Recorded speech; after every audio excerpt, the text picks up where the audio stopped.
Collision Course is back. Schedule will be on Revolution Radio every Saturday night, 6 to 8 p.m. You get outer space. You get honest answers, real researchers, truthful answers, and a place to engage with questions. Take part in the discussion.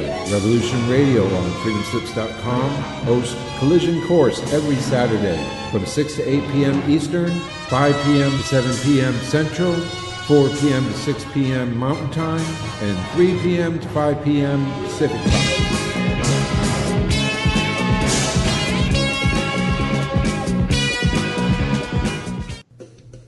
I'm Reverend Medium Tracy Lockwood, and I'd like to invite you to join me as I discuss life from a medium's perspective. I'll be talking about insights that I've gained through readings, with topics like your guides, angels, animal communication, past lives, our transition, and the afterlife. We'll take a deeper look at the metaphysical meanings of symbols and totems, and I'll give you some practical exercises to help you develop your own natural psychic ability. Join me on From a Medium's Perspective. The opinions expressed on this radio station, its programs, and its website by the hosts, guests, and call-in listeners or chatters are solely the opinions of the original source who expressed them. They do not necessarily represent the opinions of Revolution Radio and freedomslips.com, its staff, or affiliates. You're listening to Revolution Radio, freedomslips.com, 100% listener-supported radio, and now we return you to your host.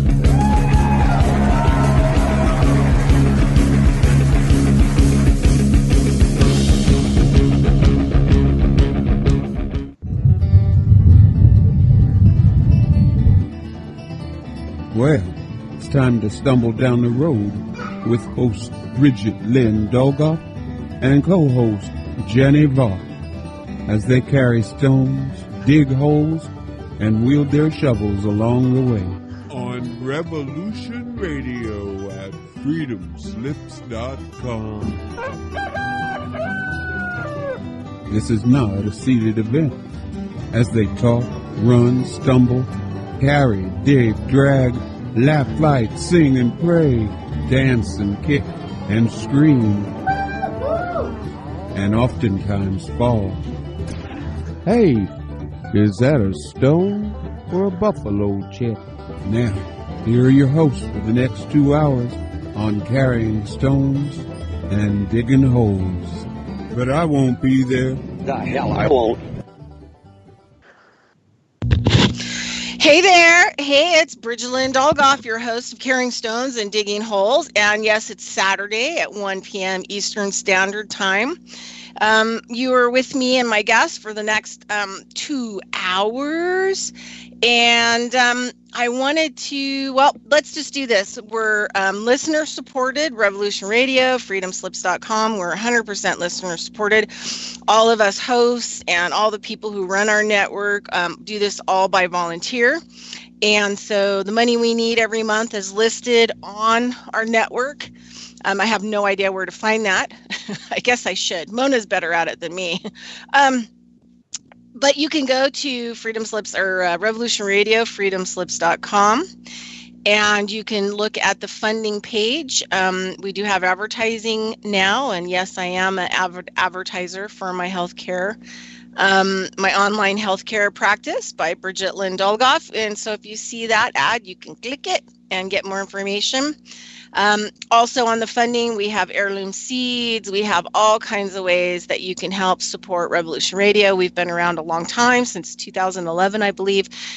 First Amendment Truth Radio. And all of our hosts bring you amazing, amazing, amazing shows, whatever they're interested in, that they bring you, and the amazing people that they find, and stories, and whistleblowing, and whatever else needs to happen in education. So please, please, please support Revolution Radio. If you want to find more information about me, you can go to Revolution Radio, freedomslips.com. And on the side, it'll say there'll be a link on the left-hand side for schedule. And you can actually, it'll click, and then you'll click the Studio A, because that's where I'm at. And then if you scroll down the listings under Studio A, you'll come to 1 p.m. Eastern Standard Time, and it's a big bee flying around with pollen on its legs towards a flower, and that would be me. And you can click on that, and there's more information, and there's also contact information if you want to contact me. And that's what we got. So also, before I announce my guest, a couple things. My guest, I tried to get him on when I was like kind of on the road. There was periodically, like last Saturday, could not get Mwangi Hassan on from Uganda. He's rescheduled. And so Pete that we have on today, Van Dyck, he is also a reschedule because there's nothing I could do to get him on the show. Sometimes let's just call them the trolls are after us, and they just kind of attack us for no reason. So anyway, when I could get a guest on the show, I'm pretty excited. Also, I want to just kind of put this out there real quick. And my girl E, I can't give you her whole name because I didn't ask her permission to actually use her name on the radio. My girl E, who is one of my ceremonial sisters that we do our ceremonial work with, on the Red Road. And she was in Paradise, a little outside of Paradise in Concal. And she woke up the other morning, and sorry if I get emotional, but I know her really well, and my heart just really goes out to, what she's going through right now. And she woke up and there was smoke outside of her door and fire, and she literally in her pajamas, had to put her coat and boots on and pretty much grab what she could out of the house and get her 4 dogs out of the kennels outside, get them loaded, and barely, escaped. And then she had to fly down into Paradise, and all of Paradise, California was completely engulfed in fire. The whole town is gone from what we're hearing, and it has completely burned down to the ground. And her son got out. She got him safe. They're staying in a place, and they have no idea what their future is going to be, right? Because this was her home. This is where everything was, where she's been living, I don't know, the last maybe even 6-8 years. She doesn't even know if the house is still there, what's happened. She doesn't suspect that it's still there. But she was a massage therapist and also an advocate in Paradise, California. So like her office is gone. All the different offices where she worked on people are gone. All of her clients are gone. So she has no job to return back to. She has no house to return back to. She has no town to turn back to. And, though I feel bad for the people in Malibu for exactly what they're going through, these rich people have other places to go. They have houses on islands, so we really need to be conscious and really try to help those people from Paradise. I mean, what is it? 27,000 people or something live there. It could be more. They are all 100% displaced financially and where they're living. So this is just sending out honor and some respect and also some healing energy to my girl E. And I love you, and I just really hope that this is going to be a positive transition no matter how horrible it looks right now. So anyway, I just had to kind of put that out there because I'm worried. I'm worried about those people. And any of you that know, he's pretty famous. He's been involved with a lot of the UFO stuff. He kind of, I guess, had some relationships to Tesla. Not Tesla, but he studied under Tesla's apprentice, Ralph Ring. And his wife, they don't have a place to live either because their place burnt. They lived in Paradise. So their place is gone, and I have no idea what the status of Ralph Ring is right now. So also, for all you truthers and UFO, people, I have nothing on them. All right. So now with all that, now I'm going to introduce my guest who didn't get a chance to be on a couple months ago. Had to get him rerouted to today, and he has a website, Drought Proof Texas, tx.com. And he also has a Facebook page, Drought Proof Texas. And he does a whole bunch of stuff, large-scale land restoration. I think he's doing some permaculture. And he's doing some permaculture blitzes, and, not sure, haven't had a chance to talk to him fully, but we're going to say, hey, Pete, are you there? Pete? Yes. Oh, hey. I'm here. Can you hear me? I can hear you. Great. Okay. So do you want to give us, do you want to give us a little bit of history, on your past and your life, and then how you found your way to the now and the work that you're doing? And you could take as much time, we're here for 2 hours. So, get out whatever you need to get out. All right. Thank you. And thanks for having me on. So I live in Oklahoma City area. So I spent about 6 years in the military.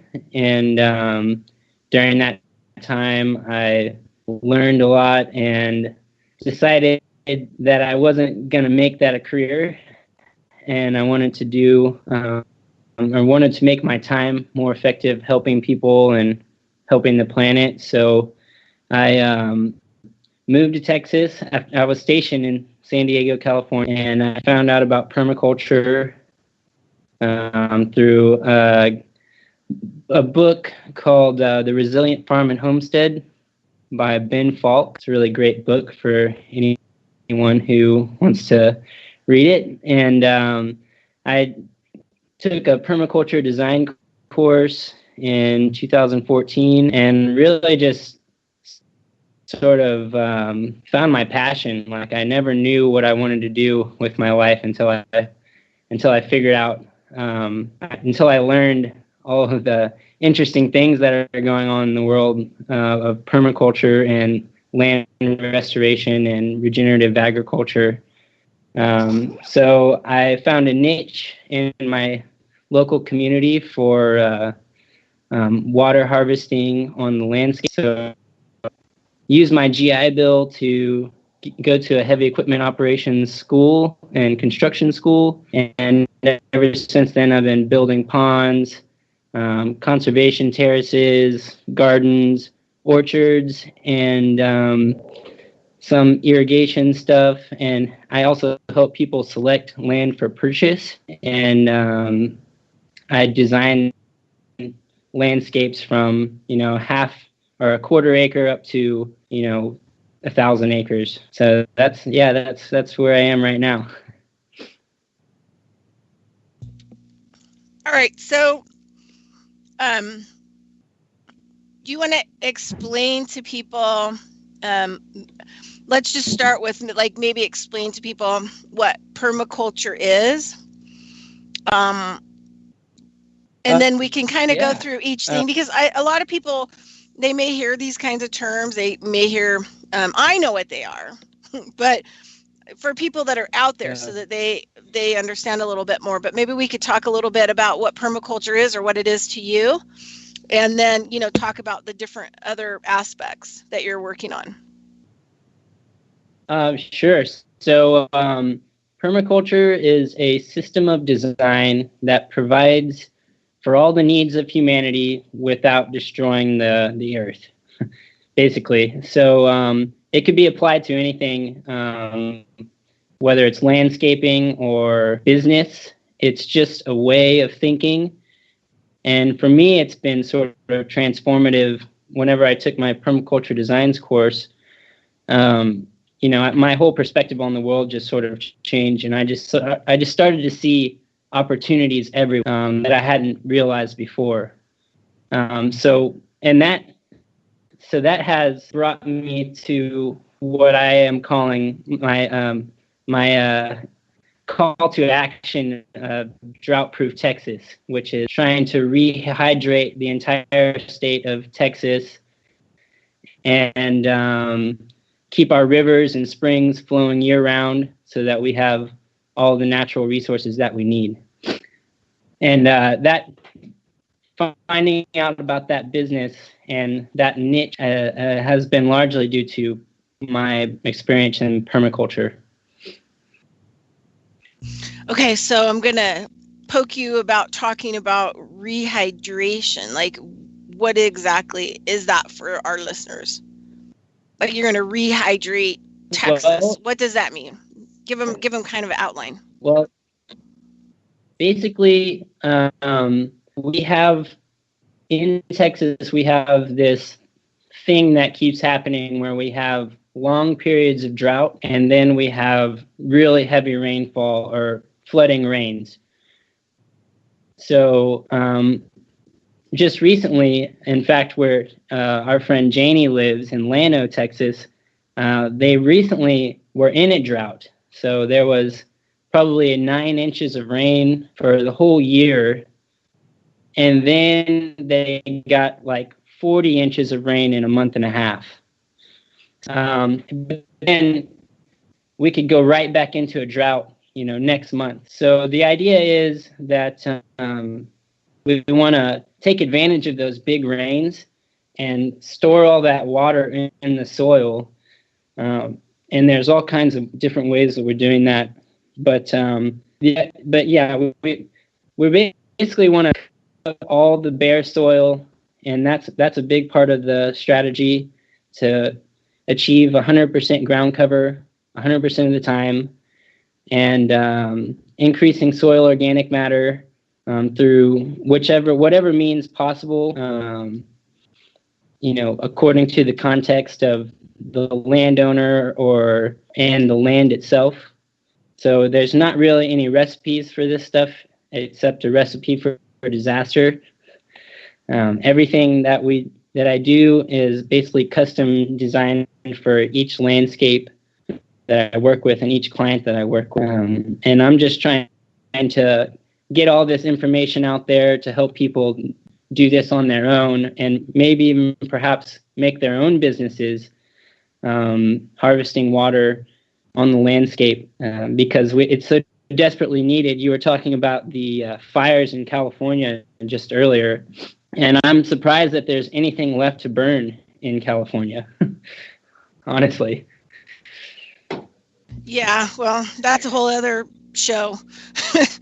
So about, anything being left in California from all the drought. It's applicable. Yeah, well, everything that I'm doing here in Texas is applicable in California.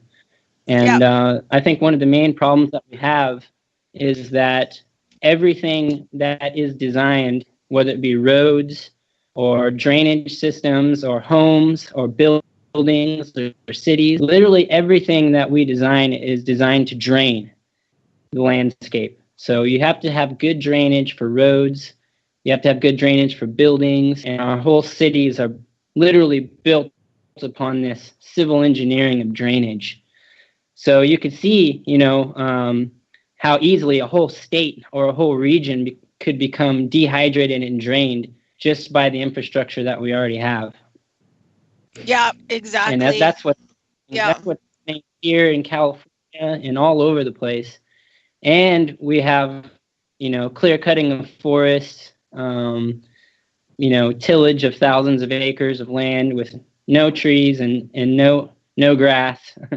And everything is just drying out because of our actions and the way that we've sort of designed all of our infrastructure.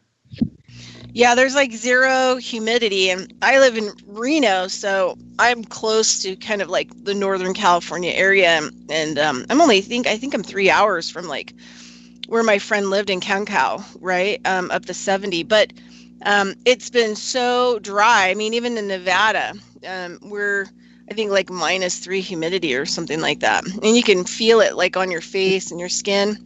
And I guess down there they have like zero humidity. And that's another reason why these fires are starting. But I want to tell people, explain to people just real quick. So when, these people who are controlling the systems, who are, creating developments that aren't really helpful to the habitat or the natural surroundings or the way that the land has naturally, come about to managing its own water. Once these are torn apart and things are changed, it's a deal breaker on how that area is going to be affected, weather pattern wise also, and how that area is going to be affected by drought and then, flooding. And you always hear a lot of this stuff about them saying, well, all the aquifers are going dry. Well, there's a reason why the aquifers are going dry. It's because the habitat has been torn down, and the plants and the natural, 1,000-year-old environment was actually retaining that water. It was cleaning it, and it was filtering it through the massive amounts of root systems back into the underground water. But the more that they build developments, just scrape off the landscape into a straight landscape, which is also scraping off the topsoil where the food is grown. So they're also scraping off all of the important soil that you can use to grow what you need to grow.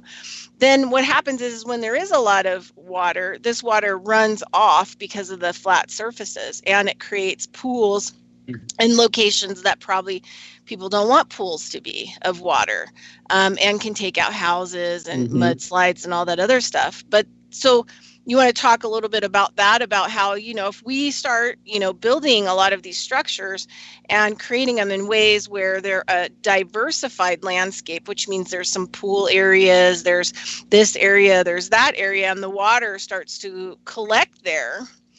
Then those can be areas where that water is being cleaned and returned back to the aquifers. There's no reason why we shouldn't have those aquifers full, other than the way that the structures and the system has developed it to be, to take away the water, to make us and control the water systems by diverting them and then destroying people and where they're living and habitats. Okay, go ahead. Your turn.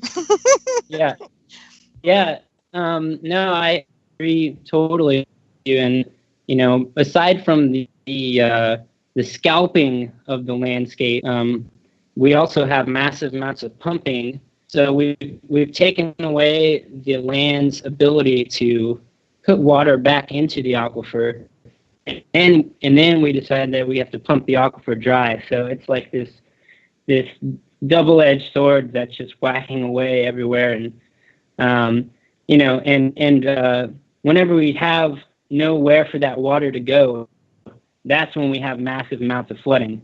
So in Llano and on the watershed that's uphill of the city of Austin, just recently in the last, we've had massive flooding here, and I'm talking 40, 50-foot walls of water going down the river basins, flooding people's homes, washing away infrastructure. We had a few bridges get washed out.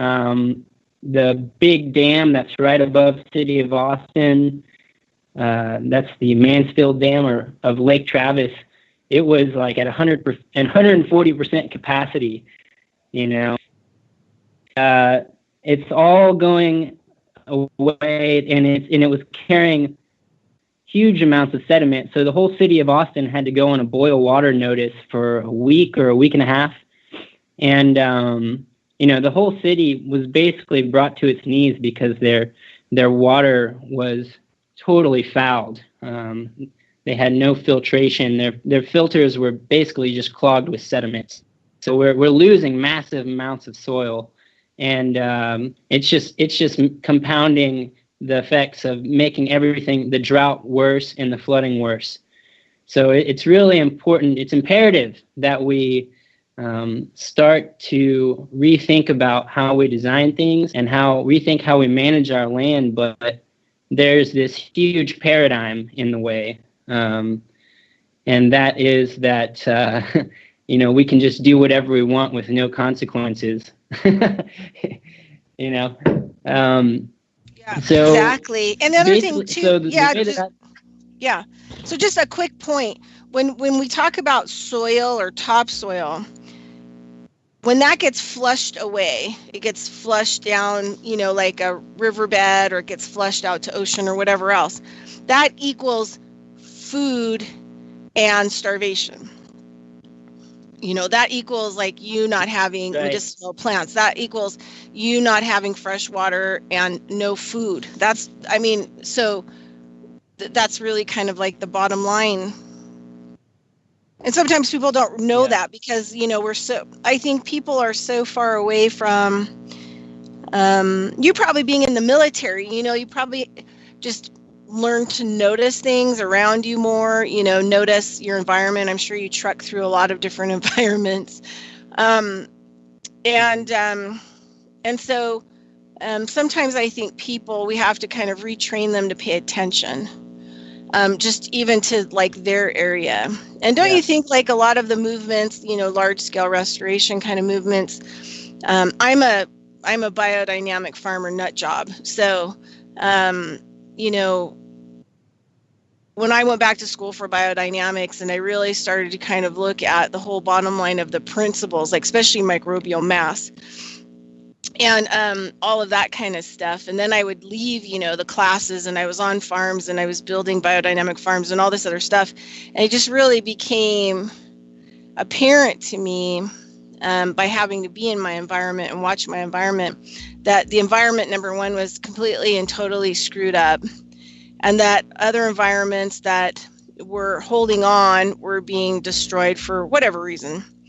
And that the only work that most of us should be doing is some kind of land restoration, so that we can create small spaces that other people can see, and then help our neighbors to start kind of adapting this, because it takes a lot of work. I've done legislative work, I've done lobbying work, I've done a lot of legal work, and it takes too long to like talk to the people, in Congress and the legislature. If people start just making a movement and they start getting together and they start doing this stuff on their own and they start changing towns and the way that people think, by being community oriented and helping, then we are going to be better off at changing this around.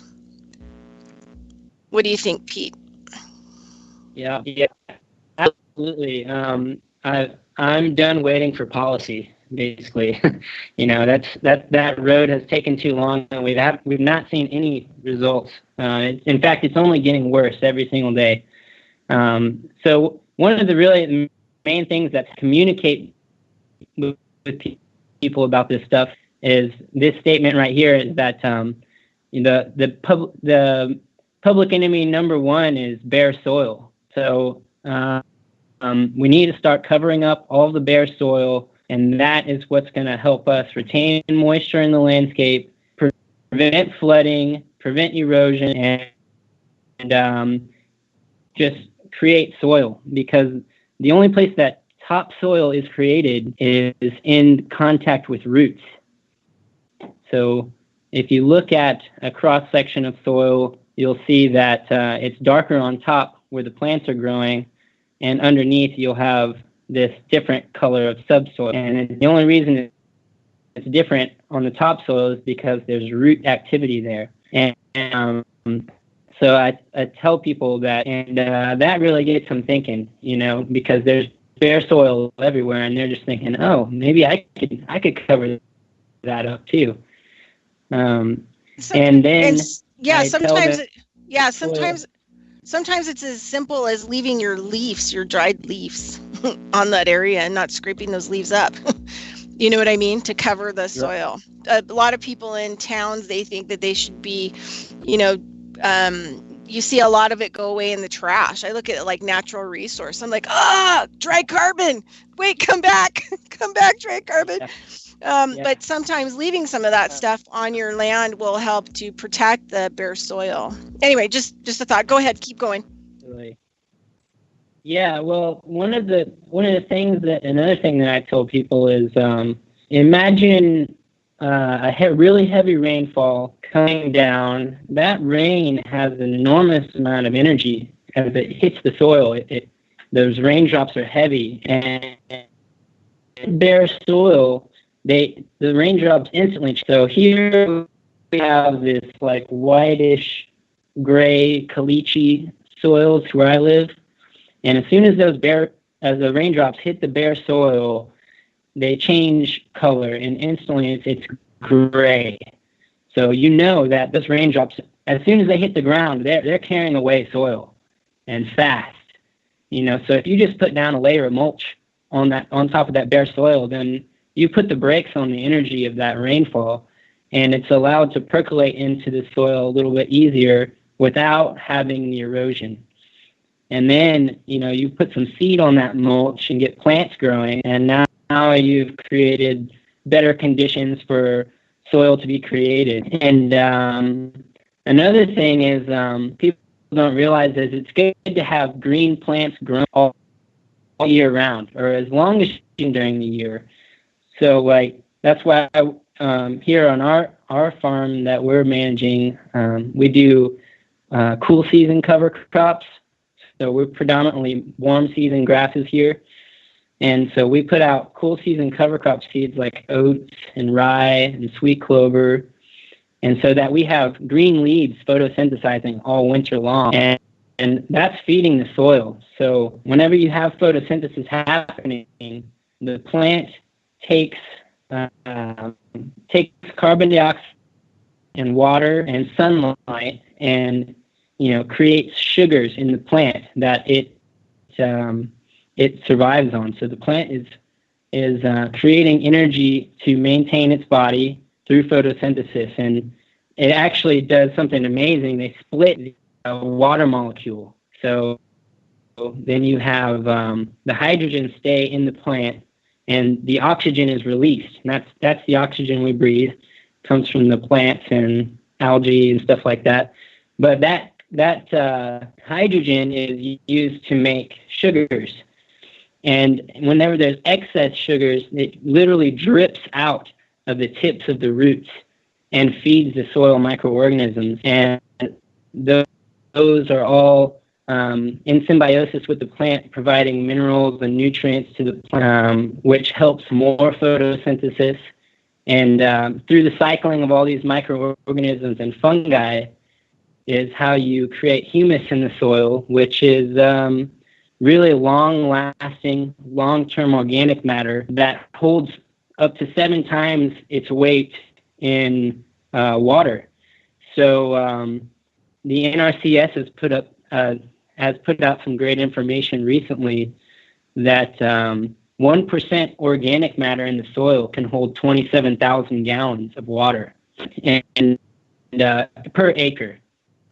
So if you're, I'm sure you've done this calculation. Maybe some of the other people have done this calculation before, but 1 inch of rainfall on an acre is about 27,000 gallons.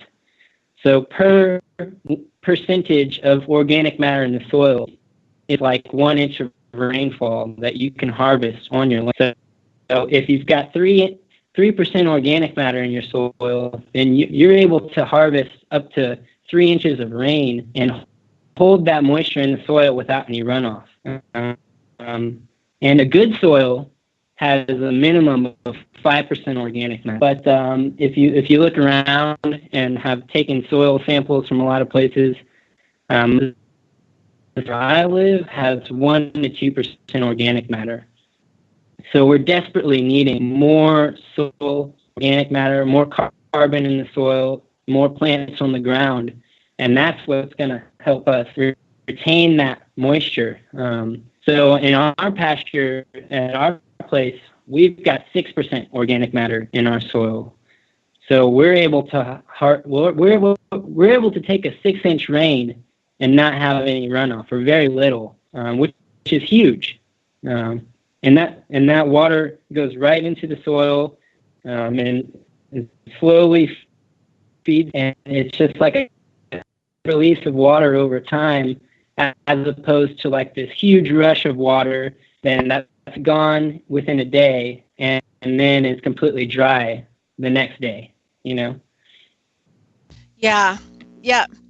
So I just wanted to kind of people could go, people who on my YouTube channel, I did this kind of experimental garden this year. If I don't have anything else to do, I do experimental gardens.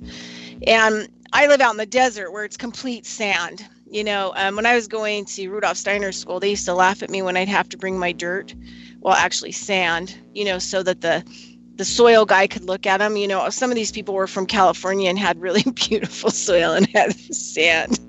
So you can still do this kind of stuff if you live in a desert, even like a small area. And where I'm staying, I had talked to the landowner about doing some of the similar things, like on this grass that he had in the yard. That was kind of in the same area where I did this garden. And I actually, used local resource materials to actually start to restructure the sand. I found like 15-year-old horse poop and, wood chips and, tree bark and all kinds of stuff. And I started adding this in over and over and over again. And then for winter, I put like a huge, about 3 inches of wood, basically, a lot of wood bark and stuff like that, what I could get my hands on instead of buying stuff. But I was telling him the same thing because his grass is parts of it are kind of getting into some of that desert type grass that's coming in. And I'm like, you could actually, make some compost and put it over your grass, and put some other different kinds of grasses in it that are more suitable for this area. And then it will actually hold water. But the way that he's doing his grass, it burns because it's trying, like a nice, type of grass that likes, like a humus bottom or likes, chemicals to make it think that it has a humus underneath.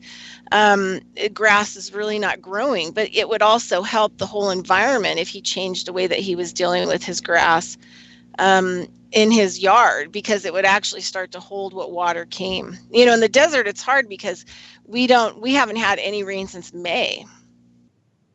So, when we're doing a lot of different stuff in the desert, trying to create some of these, and there are a lot of people who've created some pretty natural oases, that have built over time and that they've created. The other thing too is, like, if you're doing this stuff in your yard, right, you just kind of go get a permaculture book or whatever, and you just start thinking about some of these processes and do something in the corner, or, mess around with it. It helps to build, the kind of positive carbon we need to knock down the negative carbon, and help with that. And the other thing too is because that's what I specialize in, is traditional osteopath, is, there's a lot of conversation right now in the health arena on supplements like carbon 60 and these different types of carbons, and like castor oil. The reason why it works really well if you do wraps on your hands is because it's actually inserting a carbon in there that's actually your body needs, because it's positive carbon deficient. And so people don't really understand that carbon can be a nutrient. But if you create an environment, even in your yard, or you help somebody else create an environment, the more that you're in that environment, the more you're breathing in that positive carbon, the more that positive carbon is getting in through your largest, one of your largest organs, which is your skin. And also it actually helps, with the whole environment, and also animal health, because they're in this positive carbon situation. And since we're inside all day and all the time, we don't get a lot of this carbon. And what we do get is a lot of the bad carbon that's in the air. So positive carbon can actually, or the carbons that you create from doing some restoration work, actually can heal your environment and can heal you, and help with your health and your animals and everything else. And then it pours out into the other environments, and helps to help them as well. All right, what do you think about that? Oh yeah, I mean, from my perspective, people's health really comes from the soil. So that's why this is one of my main focuses, is trying to get people to understand, what topsoil is, what healthy soil looks like. That's so important, not only to the environment, but to our own health. And a lot of people get into permaculture because they have some sort of health issue. They're looking for that root cause of what's causing their sickness or whatever it is. And a lot of people come to the conclusion that they're not eating food that's grown in biologically rich soil because they just don't hardly exist anymore. And, it doesn't even matter if you're eating organic food, really. It still might not have those nutrients in it that you would get from a biologically rich soil. So it's beyond important for our farmers and ranchers and to start getting into this stuff and learning about how to create a better soil on your land. Restoration work is one thing, and then farming is another thing. So I work with farmers and ranchers, and I also work with people who don't live on arable. A lot of my clients, they don't live in a place that would be considered agricultural lands. But there's stuff you can do in both places, and I call that usually like the hilltops and the hillsides that aren't really farmland. You can still do a lot of work up there to harvest water, and then you put that water to work growing plants, and then the compounding results from that are amazing. After a few years. Yeah, but, there's this. What you're saying about did you ever see that? Yeah, did you ever see that documentary? I watched it when it first came out, like 10 years ago, I think, which was called Green Gold, and that guy from Asia, he was doing like this large scale land restoration and permaculture in like deserts where they had hillsides. And within 5 years, he brought rain back to those areas and all of the natural, ponds and aquifers in those areas. I mean, they went from zero, as he started using, heavy equipment to move the, scales around on the mountains. Create terraces and all this other stuff. And then, he planted it all. And within like 5 years, water started coming back. Within 10 years, there were like oases of food as well. Oh, yeah. But go ahead on carbon. Yeah. I was just going to throw that out there. John Gold. D. Yeah. Yeah. I think the guy's name is John D. Liu. And he's also did that documentary called Lessons of the Loss Plateau, LEOSS, I think. Yeah. The Loss Plateau in China. Yeah, man, it's amazing work. But yeah, so the stuff you were saying about carbon, carbon is not a bad thing. Carbon dioxide isn't a bad thing. The problem is that, and I don't think people should be taxed because of carbon dioxide either. I think we basically just need to rethink about how we're managing landscapes, because we can take as much carbon dioxide out of the atmosphere that we need or that we want and put it right back into the soil where it should be and where it's most valuable to us, because that's really what creates all the natural resources that give us true, real wealth and health. And health, yeah. So, there's a word that Pete used for listeners out there is biological. And when you're growing food from soil that is biologically working perfectly, within itself and its structures, then it gives nutrients. So nutrient always isn't what a supplement says on it.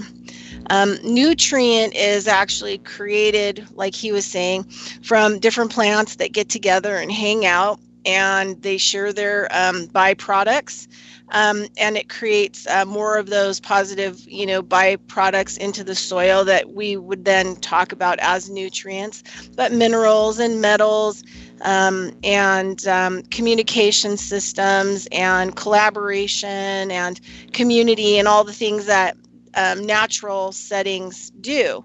So the thing is, when you're eating food out of those areas, you're getting what's called a biological nutrient that's biological compatible with your body. Now, going out and buying a lot of these supplements may be good for short-term usage, but there's always going to be an ending to them because they're man-made, they're pharmaceutical nutrients, right? That they try to get the stuff right in order for you to assimilate some of it. I mean, some of it is absolutely positively no good at all, and is probably on the dangerous scale. So I always tell people, like, if you really want to improve your health, even if you have just a little soil to work with, you'd be amazed at what you can grow in there. You could be amazed at what you can grow and work with the little soil and, keep doing natural additives to it. And until you can build it up in a way where you can grow something in it, where you can have like some actual real biological nutrient, the way that you're supposed to eat. Everything else that comes in a jar or it's not living is not, I put into the pharma category. And so I'm always encouraging people to try to at least start to grow things, mess around with some soil, and try to at least get 25% of your daily diet out of you growing your own food. And the other thing too is, like, people forget that even like the best lettuce that looks so good in your stores, that is organic or whatever else, lettuce loses all of its nutrient value in 3 days after it's picked. And you're getting this stuff like a week or two later. So you're not really getting any nutritional benefit out of it. You might be getting some water and some fiber. But the only nutrition that you can get now in your diet, in your life, is really from growing some food, growing some green leafy, plant food, and, throw in a couple chickens to help you fertilize and scratch it up. But anyway, I always tell people that because sometimes people don't make the, equation of the system can't keep going the way that it is, and people are not going to have control or find their help through supplements. That at some point in time, people are going to have to start growing at least a little bit of their own food and working with their own little soil, the amounts that they have. Because that's really the only way that, people are going to have long-term health against everything else. And the other thing too is that in plants, as they're growing, they take in what's going on in the environment and they adapt themselves. So you eat these plants fresh, just barely chopped, and this information goes into your body and maybe help your body to be able to deal with what's going on in your environment. So that's where the help of the allergies and all this other stuff, comes into play. So food and your environment and soil are the only medicine and really the major health component that you have and that you have control over. And you can grow your own food, and you don't have to, it's the one thing you do have kind of control over in this world, I think. So anyway, any thoughts on that? Yeah, I mean, you're absolutely right. I mean, growing your own food is definitely the best way to go. Not everyone can do that. So I always suggest, to those people to go out and find the local farmer who's growing these products, and you need to go to the farm and look and see what they're doing.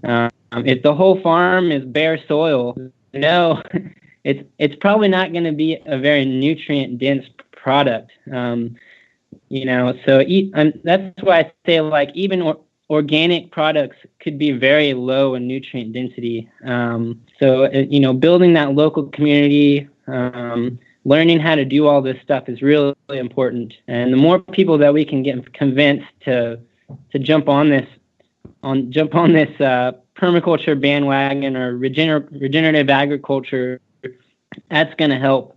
We need more farmers who are into this kind of thing. Right now, the average farmer is over 65 years old. Probably 90% of farmers are over 65 years old, and we need a new generation of young farmers to step up and embrace this paradigm of biologically rich soils and just forget about using poisons and chemical fertilizers and all that stuff. All that stuff is literally just cutting the legs out from under you when it comes to making really great products that provide the health that people need. And I think one of the reasons that people are taking so many supplements is they just can't find good food, and because it's not out there.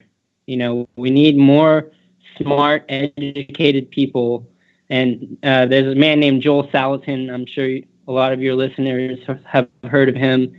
But he's saying we need the best of the best. Instead of a NASA astronaut, like, you should become a farmer and help people, help this planet heal. Yeah, exactly. I always say the farmer, if the world does get saved, it'll be saved by the farmer. In places like Nevada, where I'm at, used to be a long time ago that there used to be a lot of water here, because it's the bottom of a seabed, basically.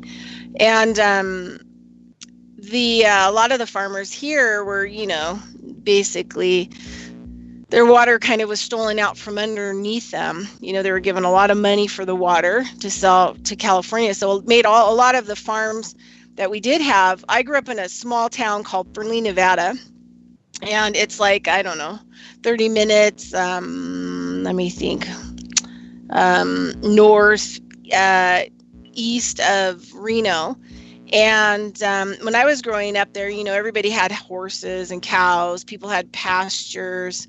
Now when I go out there, because the water has been sold off to government control and being sold to California, now it's just sand. So it's lost all of its land value. And there were trees, cottonwood trees, that were 300-400 years old that went along all these irrigation ditches that don't exist anymore because they all dried up and died.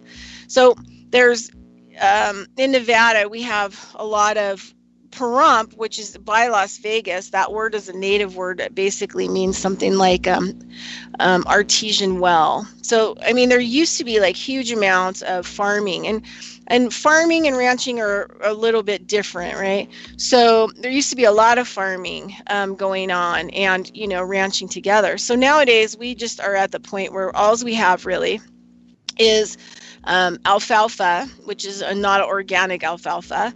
And then we have cattle, and we have, commercial dairy, because raw milk was banned in 2008 by the FDA in the state of Nevada. We're the only state where the FDA was able to ban raw milk products. So they are not sellable. They're treated like, nuclear waste.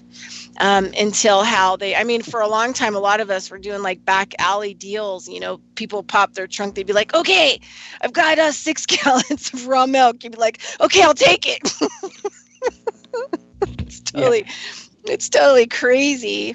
But in Nevada, we are a major food desert. If there was anything slightly that happened, the people in Nevada are not going to survive. And it's not as easy as just throwing some seeds into the sand and hoping that they're going to, do okay. So people have to kind of really take a look at also, where are you at? Where are your farms? The closest farm that produces a lot of stuff that's organic would be Latin Farm. And I think they're all the way out in Yerington, which is an hour and a half away. So, in areas where I live, because the water has been taken, there's a lot less food, and all the farmers, basically sold out, left.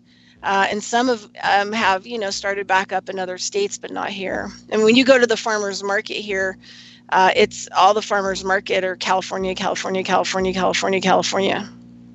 So we also have to let listeners know that, in some areas, you really need to grow your own food, because you may not be able to get to food that's, in your location, any way, shape, or form. So get yourself some permaculture books. Yeah,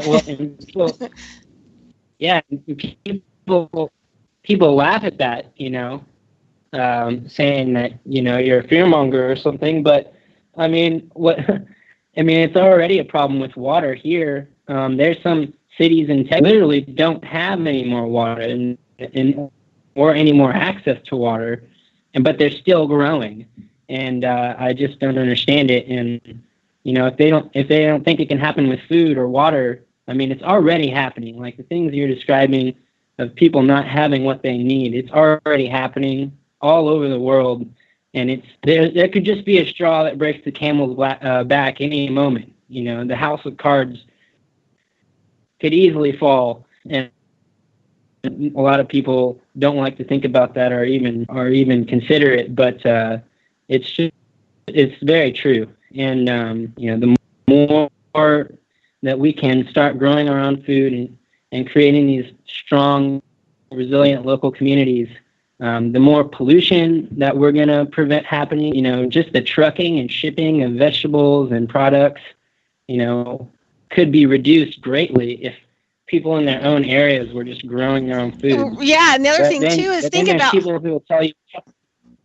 Yeah, think about if you were growing some of your own food and your neighbors were, how much less you'd have to work to go pay for groceries too, as well. You could have actually more of a life with your family, in your community as well. So we're going to get ready to go to commercial here, and we're going to be at commercial about 4 minutes, and it's going to happen at 56 till. But anyway, so will you give us your website? Well, I'll just give it. It's www.drouhtprooftx.com. And then he also has a Facebook link or Facebook profile that's Drought Proof Texas. And Peter Van Dyck, and we'll be right back after our promos. Hold on tight.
Radio at freedomslips.com, and we'll be right back after this message.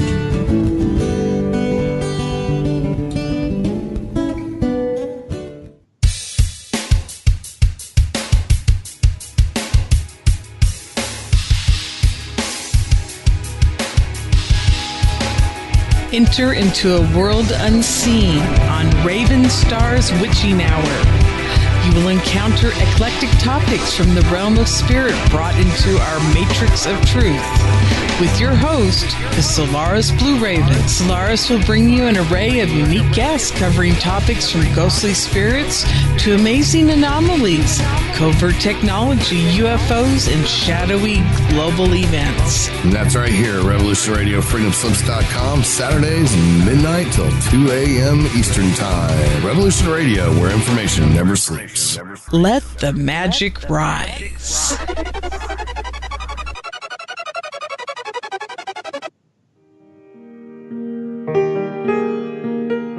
This is Barbara DeLong, host of Nightlight Radio, inviting you to join me on a cosmic journey, exploring a metaphysical montage of spiritual material, covering everything from the mundane to the magical, UFOs to unicorns, and everything in between, including spiritual readings for those who seek enlightenment.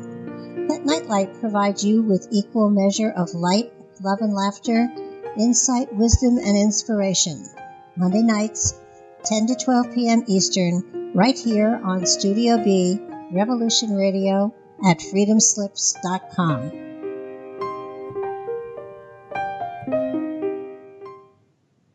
The opinions expressed on this radio station, its programs, and its website by the hosts, guests, and call-in listeners or chatters are solely the opinions of the original source who expressed them. They do not necessarily represent the opinions of Revolution Radio and freedomslips.com, its staff, or affiliates. You're listening to Revolution Radio, freedomslips.com, 100% listener-supported radio, and now we return you to your host.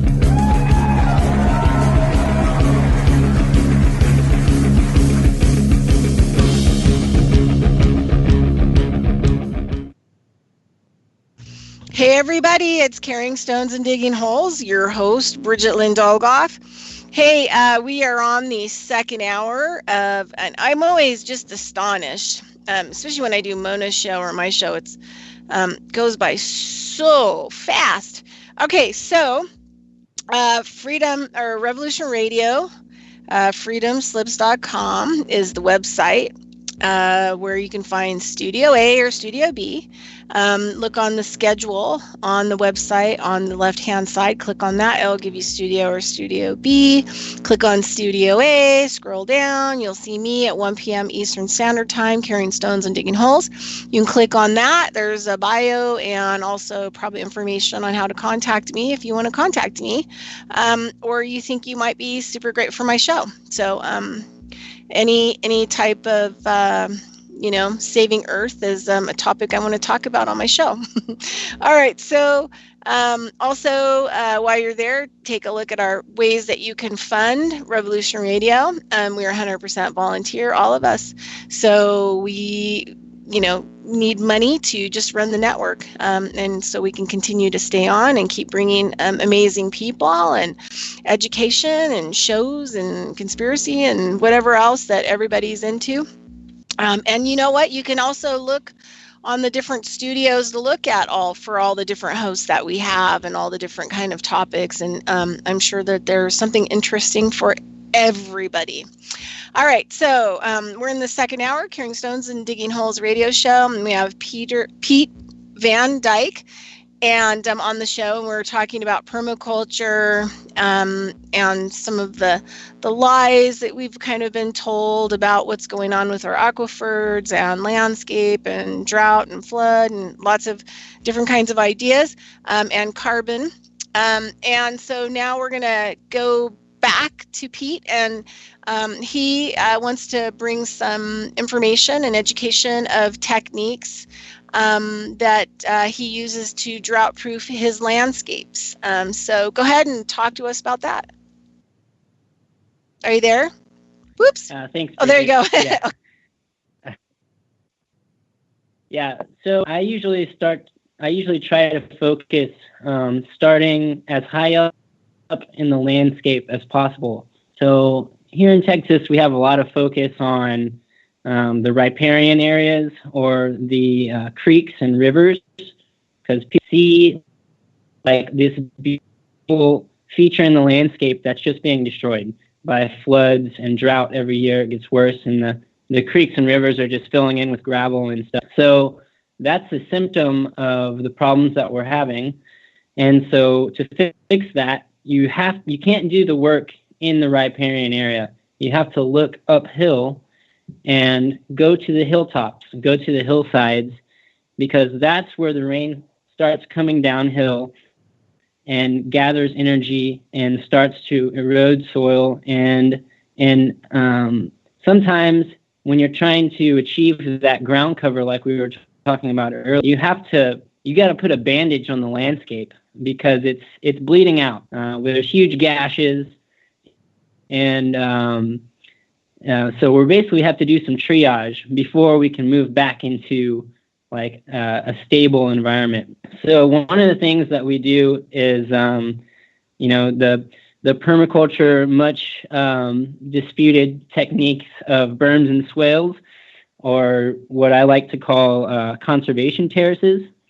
So in places where you have heavy rainfalls and long periods of drought, these are pretty effective things to do. Is basically you dig out a basin out of the soil, and you take that soil and place it downhill into the shape of a berm, and that basin and the whole thing is level, perfectly level, and so water goes downhill and gathers in the basin, and then is conveyed from that basin through a system of spillways. So these berms and swales or conservation terraces, they're literally like bandages on the landscape, catching water and putting it into the ground. And in that berm is a place to get vegetation reestablished, because a lot of the places I'm working at are just like totally bare soil. So it's really hard to just throw seeds on the ground or throw mulch on the ground and expect anything to grow. So by providing a little bit of moisture with the basin, you can plant stuff like native grasses, native trees, even fruit trees or fruiting shrubs. Some people even plant like annual vegetables and stuff on these berms. And that's just a really great place to grow stuff. And it's really great for restoration work. So I don't usually recommend doing berms and swales if it's like on agricultural lands, but up in the hilltops, in the hillsides, it's a great technique. So you want to cover the whole thing up with mulch and cover it with seed and plant some trees. And if you don't have a lot of water availability, or if you don't have an irrigation system, then I would suggest going with some really hardy, drought-tolerant trees. And here in Texas, that's like the legumes, like the mesquites and huisach, and people are probably going, oh, you shouldn't plant those. Those are invasive species or something. But they're really valuable for restoring the landscape because they're pioneers. And that's one of the things that I've had a lot of great success with. We're harvesting millions of gallons of rain in every rainfall that we get. And on one of my projects, we actually eliminated runoff from the property when before it was just a barren caliche and limestone hillside with very little growing. Now there's no runoff from the property, and we used the conservation terraces, and we planted a bunch of trees and a bunch of seeds and mulched the whole place. And now, since we started at the hilltop, that whole area retains all of the raindrops that fall on it, which is pretty amazing to me. So that's one of the techniques that works really good when you're starting on the hilltops. And also, people are doing a lot of brush control these days. So, a lot of the restoration communities out there are all about brush control and, taking out all the trees. And, they see these species like the cedar trees, or what we call them here is the ash juniper. They are native trees that are seen as invasive species. And basically what happens is, they go and do quote unquote restoration work and basically bulldoze all these trees down and put them in a pile, and then they burn it. Okay, well, that's so, like invasion work. That's more like invasion. It's not restoration. It's like invasion. Yeah. Burn, rape, pillage. No, it's scalping it. They're scalping it, an already degraded landscape, and expecting it to be some sort of conservation, but it's not. And these landscapes are desperate for organic matter and carbon material. And those trees are the dry tree matter is just totally carbon. Like, that's what it is. And when you burn that, it goes right up into the atmosphere where it's of no use to you after that. I've really been trying to encourage people, because you have to pick your battles when you're doing this stuff. And I'm not trying to prevent people from clearing brush, but there's things you can do to limit the damage, and you can use all of that material. So I've been trying to people to stop burning their brush. You take the brush and you can have these things called a forestry mulcher. So you can basically these small trees like mesquites or cedars that are coming up and quote unquote invading, and you can and it mulches them down to the ground. And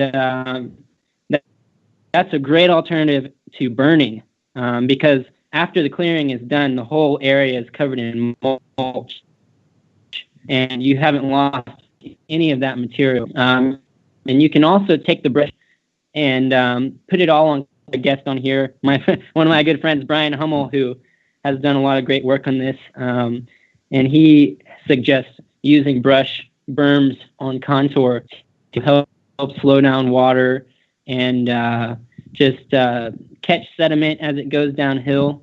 Yeah, exactly. So really, Yeah. in places where we have if you have less than 5% organic matter in your soil, then you shouldn't be burning anything, basically, is my point on that one. Yeah, the other thing too is one of the things that I do is sometimes in summers I get jobs, and I just want to clarify job doesn't equal pay, right? So most of the time I go and I'll do these voluntarily, and I go out onto people's land. And I say, for example, a few years ago, I went on my friend Lenny Times' land where he's at.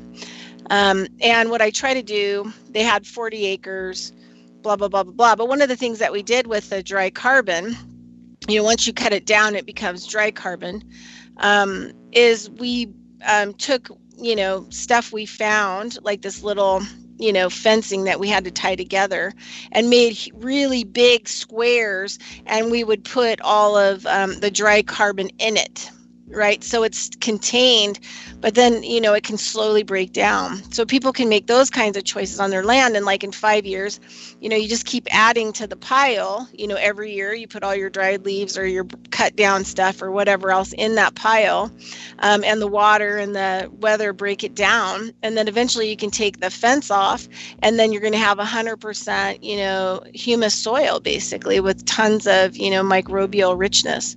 And you can use that to actually, help or cure other areas on your property. So I have tried to help people to kind of do that, which is like more of a dry composting kind of idea. If you don't have like a place to put up a giant berm and you don't want to burn, you want to keep that stuff around for something. And sometimes it can just be like a long-term dry compost where you can put lots of just dry stuff in. Another thing too is like I've had people on land, say for example, these one people had a lot of people in the small town where they lived with, casings of dry material. At one point they had, a guy who was making coffee, and they were getting all the dry, not the shells, but the top casings of the coffee, which is really good dry material.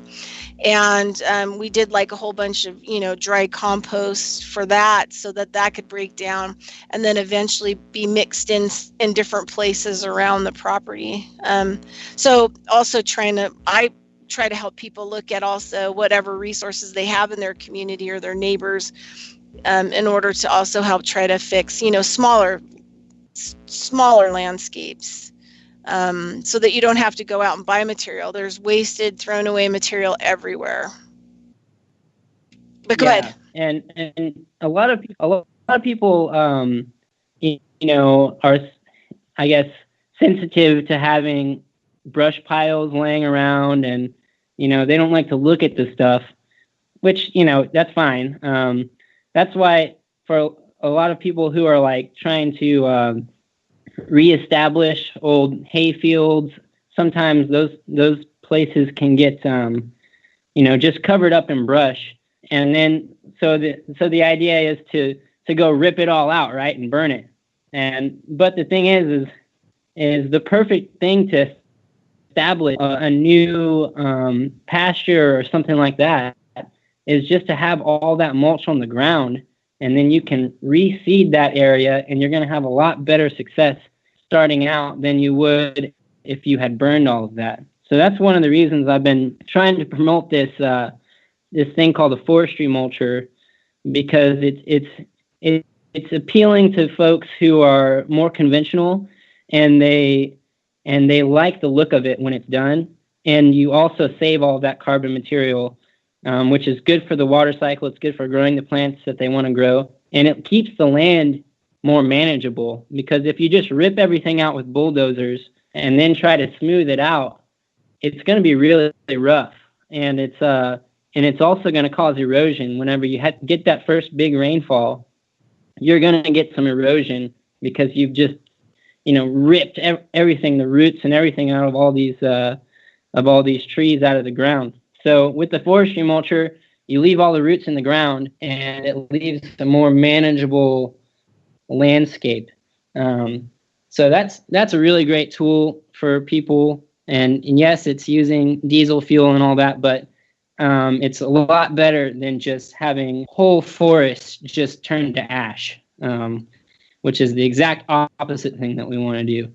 So that's a really great tool. And yeah, so the other thing too is people forget about with, tearing down or tearing out like, areas, natural areas, is that there are pollinators that live in those areas, right? That you may need and your location may need in order to help pollinate future plants. And the other thing too is birds.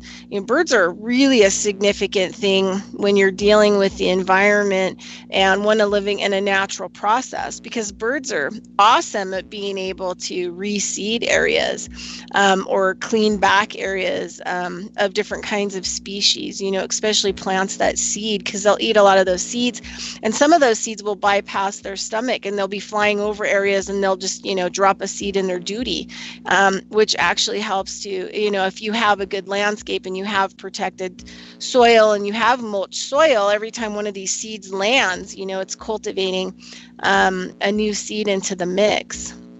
And so if you tear away those environments and they become dunes and everything else, you don't have the environment that's already there who's working on that environment to help you. So then you have to in order to fix it or reestablish it, you have to work twice as hard, kind of a thing. Anyway, just an idea. I mean, there's a book called Plowing for Pigs, and I got into this whole pig plowing thing, having natural, feral, heirloom pigs and using them for different areas to help even just till up the soil and to get rid of things that you don't want, invasive species and everything. I mean, some of these pigs can till down naturally, like 6 feet. And then if you want to really root out a lot of that stuff, you can have like natural animals who know how to do their job to go in there and actually take it back. Maybe, create a business where you have goats and you only have clients that have natural landscapes, and you take your goats out and you let them eat down what needs to be eaten down, and then every year you hire the goat guy to come and clean up your property for free food for the goats.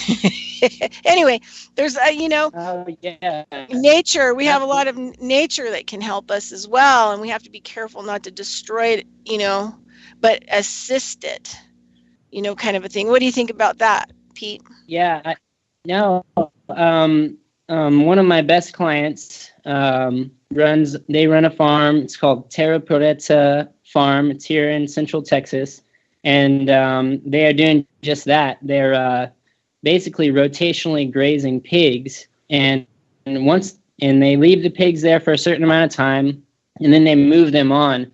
And every time they move them, they cover up the whole area with mulch and seed. So, and then they don't let the pigs come back until that whole area is recovered again. So you're sending all of that plant material through the digestive system of the pig or goat or whatever it is, and that's a really great strategy. And one of the things to do in like the lowlands, the bottomlands, and the more agricultural lands is this regenerative grazing. So that's one of the strategies that we're trying to promote as well. And the idea is to use the animals to manage the vegetation, and then you give the land a really long rest period so that it can recover. And you can actually, and I know people who have quadrupled their stocking rate of cattle. They're making way more money, and their land is actually increasing with soil carbon. So every year they go through this system, their land gets better and better and more productive.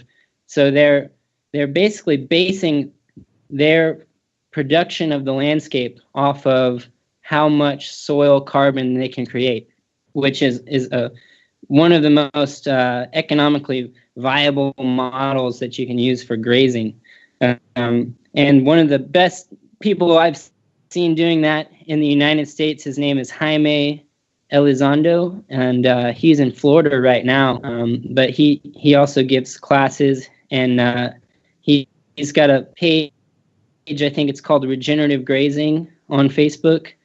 Really intelligent person. And they've been doing that system in the Chihuahuan Desert and on tens of thousands of acres, regenerating that land. And you can look at the fence line between them and their neighbors. And on one side, it's like this lush grassland paradise. And on the other side of the fence, it's just a desert. So their springs are running, land is totally recovering, and they've quadrupled their production. So that's it's actually one of the big pieces of bringing back our landscape is using animals. Absolutely. Yeah, no, I had to, in 2014, I had to travel across the United States. I had like lots of pit stops along the way. But one of the things when I got to Kansas, holy cow, they have these like giant feedlots. And then they have like all these, agricultural areas. And in some cases you would see these animals, in these cows, all these cows in feedlots, which is not really good for them to live on concrete and be, fenced in. And I have to tell you, it's the most horrific smell you could ever smell. And you can smell it miles away before you hit these feedlots. And then next door to it would be these row, Monsanto's type farming, industrial agriculture. And I was so blown away because I'm like, these dumb, industrial agriculture farmers over here, these row farmers, could actually be going over to the feedlot and saying, hey, could you let your cows out?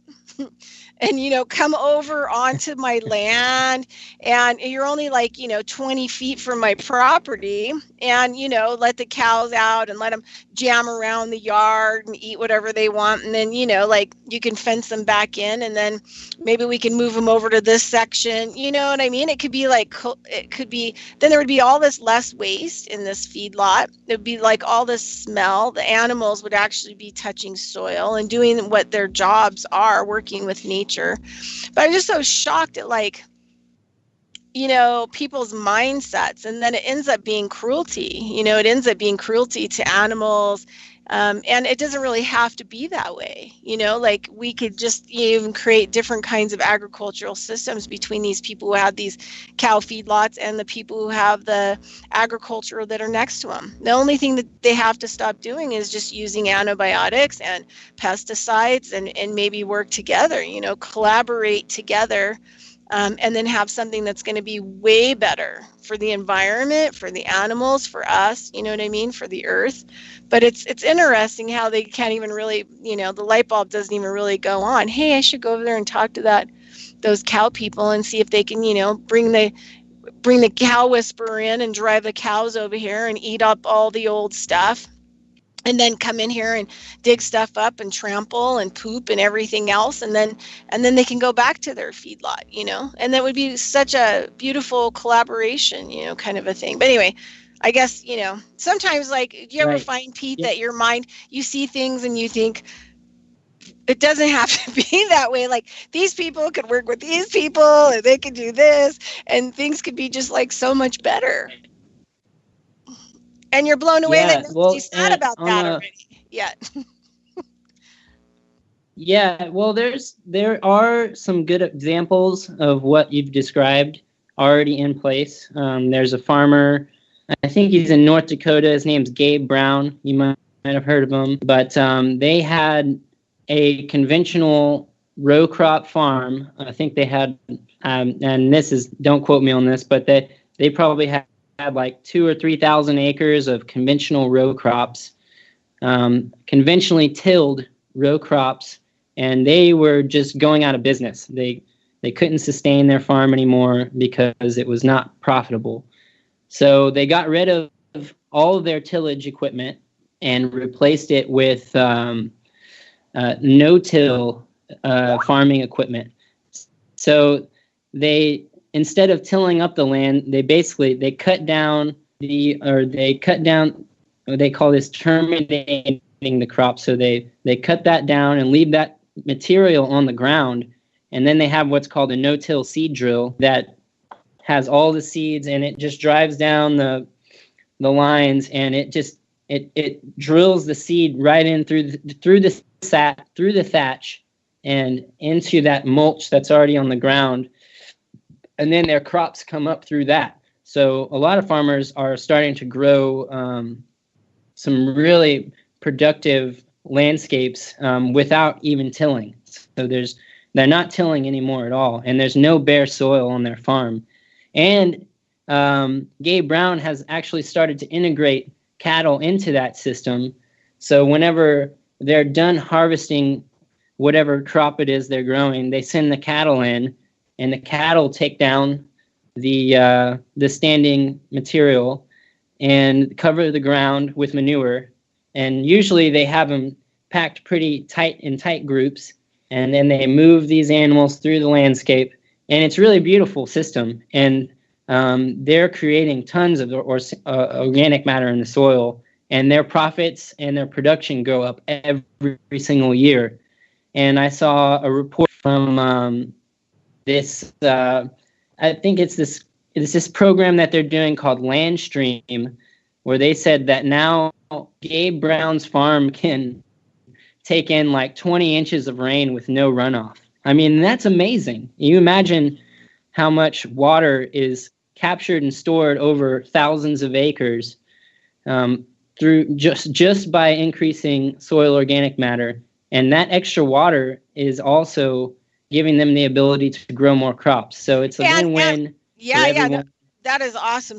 And the other thing too is listeners have to, that water is not being stolen from people, right? So if that rain is coming down on that area, a lot of times that rain is coming down there is because of the environment, right? The more Victor Schallenberger proved that with a lot of his, work, where the more microbial mass you have, the more rain you're going to have. Or the way that the rain will come to your property. So the guy's not stealing that water from other people. So this whole idea of, what we hear in propaganda that, if people are harvesting water, that they're somehow, stealing it from the other people is totally unfounded and untrue. And the second thing is that he's building a huge underground clean aquifer of water in his area, not only for himself, but for all of the people in his location. And so those are the two big things that he's doing on top of what Pete said about the environment that he's created and how he's been managing it, more as a steward, working in combination with different ideas that create more of a natural product. So the other thing too is people have to think about is disease. You're going to have a lot less disease of your crops. You're going to have a lot less bug problems. You're going to have a lot less disease in your animals. You're going to have, you're just going to have a lot less problems. I mean, one of the things that I learned, with doing turning, of different herd animals into areas, and let them do their work, and then, letting it, usually putting a cover crop on it or something else in order to, protect it, is that if you have, say for example, you have sheep, and I learned it on this farm that I worked on, and you have different locations, like where your sheep are going to herd out, go out and eat it down, and then you move them. You can actually literally decrease parasites in your animals by something like almost 100% if you move your animals every third day, into a different area, and you keep them, moving around, because their parasites come out of their, they're in their turds, and then they hatch, and then about the third day they start to crawl up the grasses. And so if the animal re-ingests them, then the animal is going to get, the parasites back into them. So, by also allowing them to do ranging and grazing and moving them around, you're also, greatly reducing the parasitic problems that animals have. Yeah, as well. Absolutely. And and one of the And that's a great point. And also, managing the animal's water source is another thing that's important about parasites, because if the animals go into a pond, like I say, if a bunch of cows go into the pond, they're going to poop and pee in the water, and then they drink that water, and then they get parasites. But and a lot of ranchers and stuff will kind of like laugh at me and say, "Well, what? People We can't can get do that with our parasites animals too from it. We can't." Yeah, and these ranchers will say, "Well, we can't do that with our animals because they're not parasite resistant." Like another important thing with the regenerative grazing that we just talked about is having very highly adapted animals. So that's parasite resistance, heat resistance, and or if you're in a cold environment, that's cold resistance. And most of the animals that we are breeding today are not bred for adaptation. They're mostly bred to win beauty contests. So they're hybrids. Yeah, so having a really highly adapted animal is critical if you're going to do a regenerative grazing system, because like the man that I mentioned earlier, Jaime Elizondo, he doesn't give any worming pesticides to his animals. So that like ivermectin and all that stuff, that is the worming agents they use to kill parasites in animals. He doesn't use any of that because that stuff destroys soil life. So, like for instance, dung beetles. If you use ivermectin on your animals, then that's going to kill the dung beetles when they do go through their breeding cycle. And the dung beetle basically takes the manure and rolls it up into a ball that's covered in clay, and it makes this like little clay manure ball, and then they bury it underground. So they're literally taking organic matter from the animal and burrowing underground and burying underground, where it can be slowly released over time for your plants to use later and feed the animals. It's a beautiful natural system that's just being shortcutted because people are killing everything with these pesticides they use on the animals. Yeah. Well, it's unbelievable actually what they do to animals. So this is the deal, is like when somebody has, organics, people will call their stuff organics and not really know if it's organic or not. But one of the things in biodynamic, we have the International Demeter certification of, compliancy to biodynamic, which is one of the, if you want to call it organic, which is one of the top certifications that you can get in the world for your food, because you couldn't sell it on a market as biodynamic if you didn't have like the certification. But anyway, the reason why people charge more for biologically nutrient-dense food is because they can't, give their animals antibiotics. They can't, give their animals worming products. They can't use pesticides and a lot of these other things on the property. They have to figure out natural ways on how to help their animals live the cleanest way. So say, for example, you have some cows, and they're hybrid cows, right? They have thin fur. I recently had some friends of mine who live in a really cold climate that are breeding. They didn't want to lose all the milk and the fat from a Jersey cow, but they also needed a cow that had longer hair. So they now have a breed that's a Highland / Jersey cow, right? So it grows lots of hair and it can like withstand snow, but it still produces a really good, cream and lots of milk. But the thing is that, say, for example, you have hybrid cows, and I'm just explaining this because a lot of people don't really understand this kind of stuff, Pete. So you have these hybrid cows that get cold, and you're in an area, you have a cold snap. Okay, so what happens to hybrid cows if there's an all of a sudden onset of cold is they get pneumonia, right? And they all can like seriously die. And so what happens is that the vet comes out, or whoever else, maybe the farmer, and goes about injecting them all with a whole bunch of antibiotics. And then what happens is those cows now, even though they may survive the pneumonia, now they're pooping and peeing all of these like unbelievable heavy amounts of antibiotics on the soil and in that water that's there and into the food production and everything else, which will completely kill microorganisms, right? So if you say you have an organic farm and you have a few cows and they get pneumonia because of a cold snap because, you didn't take care of them properly or put them in the barn and you knew the cold snap was coming and they get pneumonia, you literally have to sell them for meat, even if they're your dairy cows, because they're going to be, in order to save their life, you're going to have to give them antibiotics. But then as soon as they're given the antibiotics, they have to be removed from the land, because otherwise it will contaminate your land and no longer be organic. And so a lot of people don't really understand. It's a pleasure. It's a pleasure to farm and allow the animals and the land to be as natural as possible. It is a pleasure.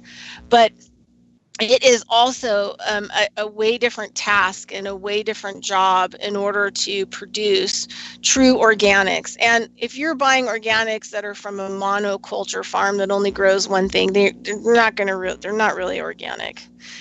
Organic implies that there's organic materials that are in the soil and that it's microbial rich and all these other things, and growing one type of crop all the time is not organic, and it's not an organic way of farming, and it doesn't produce any kind of organic material for the long run. So anyway, would you like to add anything? Yeah. I just wanted to tell people, because people don't understand why organic or biodynamic produced food is so expensive, and that's why.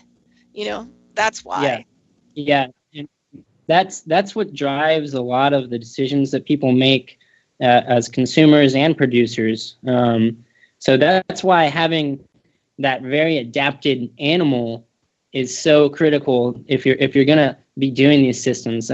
So like here in Texas, it's the cold. The cold is not the issue, and here it's the heat.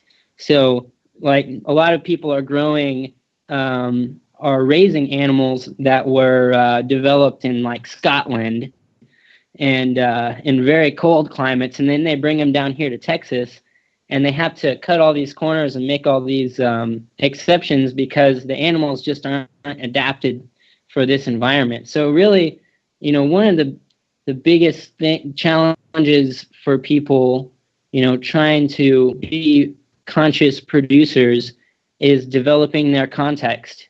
Like what's the climate like? What's the geography like? What are the skills of the people managing the land? All these things are so important to analyze, and it really takes a special person to be able to do that and to be able to manage all of that. And it's really complex. It's difficult, and not everyone can do it. But we need more smart people coming out and stepping up to do these jobs. And there's a lot of great places to start learning about that. So I'd say the regenerative grazing, the no-till stuff, that's the future of our farming, and the future of keeping water in our landscape so that the whole United States doesn't just turn into a desert, which it already is. It's already happening. Well, and you look at places that turned into deserts that were beautiful. Let's look at Ethiopia. A lot of those places, Egypt, a lot of those places, not so long ago were, beautiful, tree, plants, abundant water. And now a lot of it is just, desert that doesn't support anything. And they no longer even get, rain. Or any, kind of water to those areas. So it's happened, and it's happened in large parts of the world. I was looking at this, somebody sent me a, one of those, kind of a photo meme, and it showed, the Earth, what it looks like now from space, how it has blue and green and, all that stuff, and what it looked like 34 years ago. And I was shocked. I was totally shocked at how much more like brown dirt there is on the planet than there was 34 years ago. Like huge areas. I just almost fell off my chair. And that's like 34 years. That like half of the earth is browned. Half of the earth is browned. Like what? Are you crazy? I mean, that should be like an emergency. That should be like a global emergency. Yeah. Well, it's been proven that if you remove the plants from your landscape, on a large scale, that you don't get the same amount of rainfall that you do. And then this has also been proven, if you bring back the plants and all the biology and diversity, then you get more rainfall. And it's a more controlled amount. It's a moderated. So like having plants, the plants aren't stealing the water. Like trees don't steal water. Like we have people saying around here with the cedar trees, like, oh, they're just sucking out all the water, right? Well, no, they're actually protecting the soil. They're creating soil organic matter. They're photosynthesizing. They are using evapotranspiration to keep a more moderated climate. So it's very important. And what you're saying about the bare soil, this is what I tell everyone. Look at your property on Google Earth, and you'll see there's probably some places don't have plants growing. Like here where I live, if there's no plants growing, then you'll just see like this huge white spot on the map. And you can just go there, and then that's where you start. Go to that spot. That's the worst spot on the property, and figure out how to get vegetation regrowing there and heal that place. Put a Band-Aid on it and get it healing up, so that water is not running off, and you're creating more of a moderated environment on your land. So finding the bare spots, finding the bare soil, and getting that covered up is literally the most important job you can do on your land as far as management goes. Yeah, exactly. And don't let other people come onto your land. One of the things is where I've been living, I kind of live out of my van so that I can, do the things that I want to do. And where I've been living, a lot of these people out here will actually, buy these desert parcels, and then they rip out, 10 acres of all of the sagebrush and the rabbit bush and the desert peach and, a lot of these different plants that are actually here. And they don't realize, even though they want their property to look nice, with the fence, they don't realize like how that's going to cause like some serious problems, if it does start raining. The rain will just cut a trough, right through your land, and there'll be nothing to stop it or like divert it. And so a lot of people will do that kind of stuff here, which you see is really detrimental. And then they get these other people to talk them into like spraying the sand with pesticides just to make sure that nothing's going to come up and grow. And it just like a shock, it's like already decimated, and you're just gonna, these, people talk you into like spraying, anti-weed. It's like you're living in a desert. Of course there's going to be weeds, and there should be weeds, because those are the native plants that grow in your area that have been holding the sand together, as best as possible. Yeah, it's a trip. Yeah, people will argue that some vegetation is preventing water from getting to the ground, and that's going to be preventing runoff from coming and filling in the reservoirs that people use to drink out of. But the problem is, and especially here, and as we have like more and more of an unstable climate, you might actually want that plant material there. You might want those trees there, blocking the rainfall from hitting the ground when you get 20 inches in 24 hours. Because then you're going to have massive soil erosion and flooding and destruction in the riparian area. And so when an engineer designs a road or a drainage system or a dam, they don't plan for a quarter inch or a half inch of rain, so it doesn't matter if those plants are there and they're blocking rainfall from hitting the ground. Whenever you get a half inch of rain, that literally doesn't matter, because aquifers and groundwater isn't recharged by that amount of rain. So whenever we have plants there, and I'm bringing this up again because it's a huge issue here in Texas, is the cedar trees. You want those bushy, heavily leafed trees there to intercept that rainfall before it hits the ground so that it can soak in instead of just instantly running off.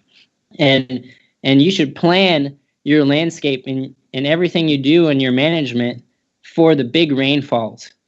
So find out what your 24-hour record rainfall was for that area, and then make all of your designs off of that, because that's the most important time. Is how do you take advantage of that rainfall that's coming down whenever and then it's not going to rain again for like 5 to 6 months, especially where you live.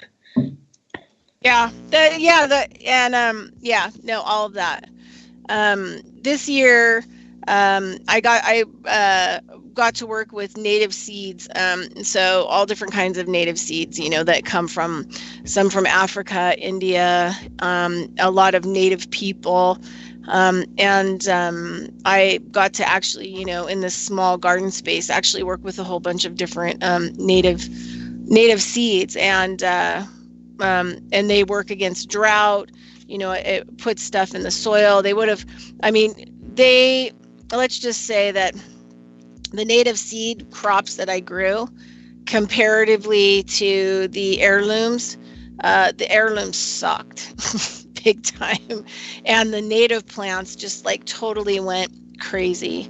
Would have probably come up if I hadn't watered them. And so there's also this whole idea, you hear a lot of the stuff that Pete has been talking about and I've been talking about, but, we've got several different kinds of seeds. We've got, native seeds, original seeds. A lot of those,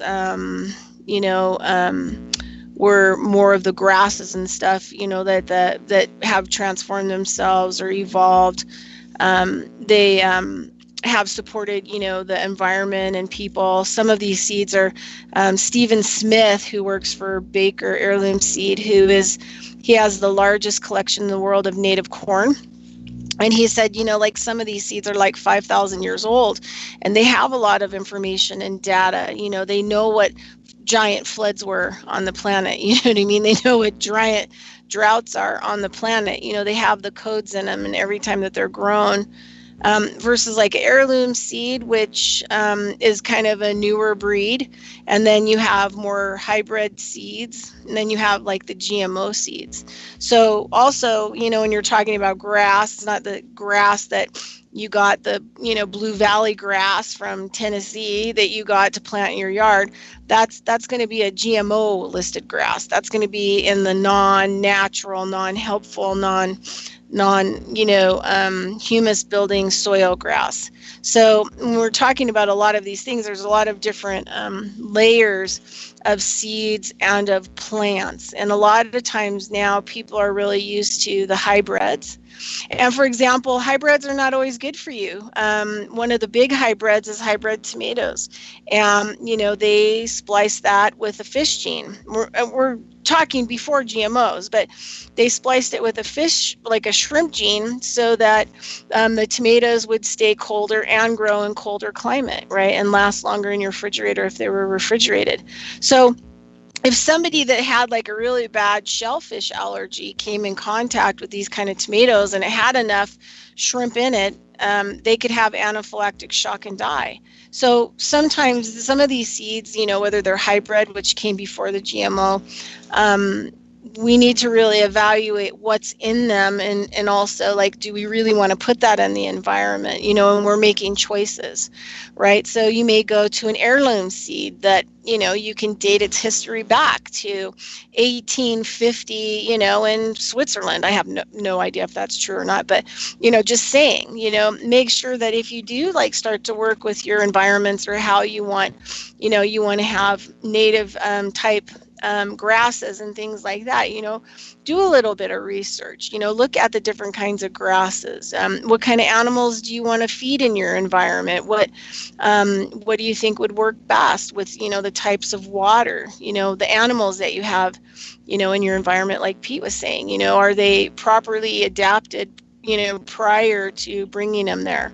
And really look at your different kinds of variety seeds. And there are a lot of people now that are involved. I'm involved. Hopefully this next year I'll start doing the first of my large outgrows on native seeds. But there's a whole bunch of us now that are in a movement where we're actually starting to grow outgrows of all these different kinds of native seeds, because a lot of them are going extinct. And we really need to save also these seeds to actually heal the soil, to actually, participate in these environments. And so we, just for people out there, the reason why more and more people like us are talking about these kinds of things is because we have passed the stress point of environments being able to help themselves. And we really need to start, trying to manage whatever areas that we can, and starting to educate other people, because, life on Earth depends on it. This isn't hypothetical. This is a fact. All right, Pete, we have about 5 minutes left before the end of the show. See how fast it went.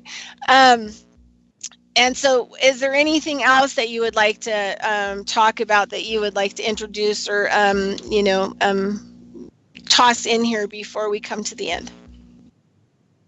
Well, I would really like to encourage people to, aside from everything that we talked about, make sure that you're covering up your bare soil and getting plants growing as much as possible. But I'd really like to encourage people to get some education on this stuff. There's tons of resources out there. Right now I'm part of a nonprofit called Earth Repair Corps, and we do educational stuff, and we also do volunteer events all over Central Texas. So if there's people in our area, then they might want to go and check out earthrepaircorps.org and maybe get involved with our volunteer community, or involved in some of our educational opportunities that we offer. And, please go to my website. I have a great blog on there about native plants and building gardens and designing ranches, and also selecting properties, and all kinds of really great information at droughtprooftx.com. And then our nonprofit page is called earthrepaircorps.org. So I really want to encourage people to go there and check that stuff out and see what we're doing, and maybe get some ideas about what they could do in their own community, and see how they can make a positive impact where they live, because we can't, I can't drought-proof Texas by myself. I got to get out there and encourage people to get into this stuff and put out the good word that, yes, it is possible. We can turn this thing around very easily, and it's actually to our benefit, short-term and long-term. So please go to droughtprooftx.com and earthrepaircorps.org and see what we got going on. And I want to thank you, Bridgette, for bringing me on and letting me speak about all these things. Yeah, no, I'd love to have you back on in the future after the new year, before spring hits, when people have to start working. But one of the things I want to add in is, I live on a very lean budget, and so I always need, new information to find. So I go to a couple of the thrift stores here. For example, I go to the Goodwill store, and there's also a store called Savers. And I'm a book nut, I'm a total book nut. So just on the excursion that I went 2 weeks ago, I got a book called The Backyard Orchardist for $2. And I found 2 old books from the 50s on pruning and grafting, and working more with those books were working more within nature, than the ones that we have now. So sometimes the older books are really amazing information, but you can also go to your thrift stores, that have books on the shelves, and look in the gardening and cooking areas, and you can find some amazing books on herbs and native plants and on how to make water harvesting. I picked up a killer book on a permaculture guy, I can't remember what his name is, and water harvesting. It was this big, huge book, and it was only $5. It was all right. So the information is out there on whatever kind of budget you are. Is there any place, Pete, in the last couple minutes here before we kick off, that you go and search for information yourself, where you get fed? There's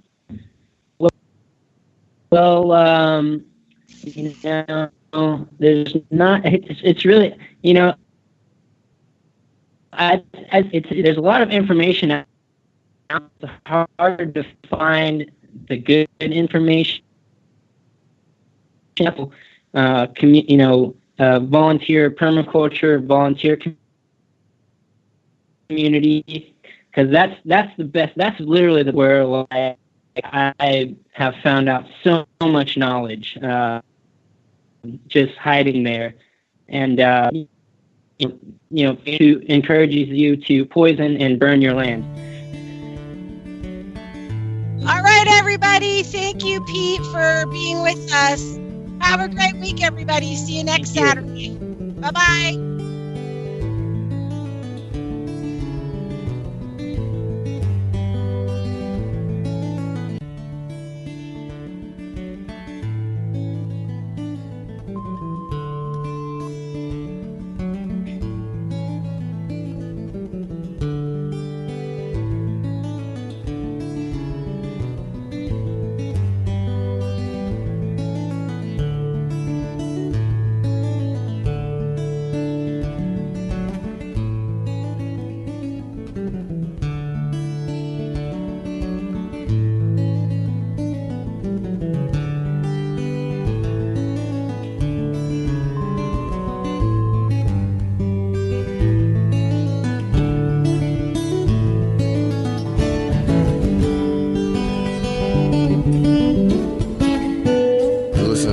Radio at freedomslips.com, and we'll be right back after this message.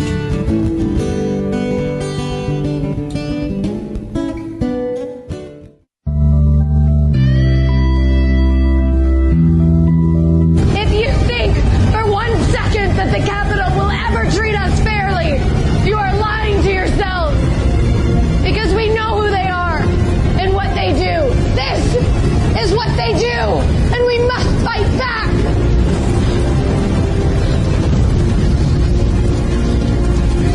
You can torture us and bomb us. Fire is catching. And if we burn, you burn with us. Good evening.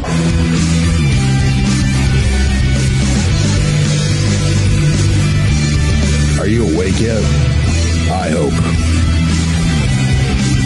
We've tried and we've tried for years and years to use passive resistance and loud voices to make a change. That time is over. Your governments around the world have no other goal than to decimate your entire existence at the hands of the bankers and the elites. The war is coming, and it's your choice to decide if you want to be a warrior or a victim. Denial is not a choice anymore. Revolution Radio, freedomslips.com. Cleaning house.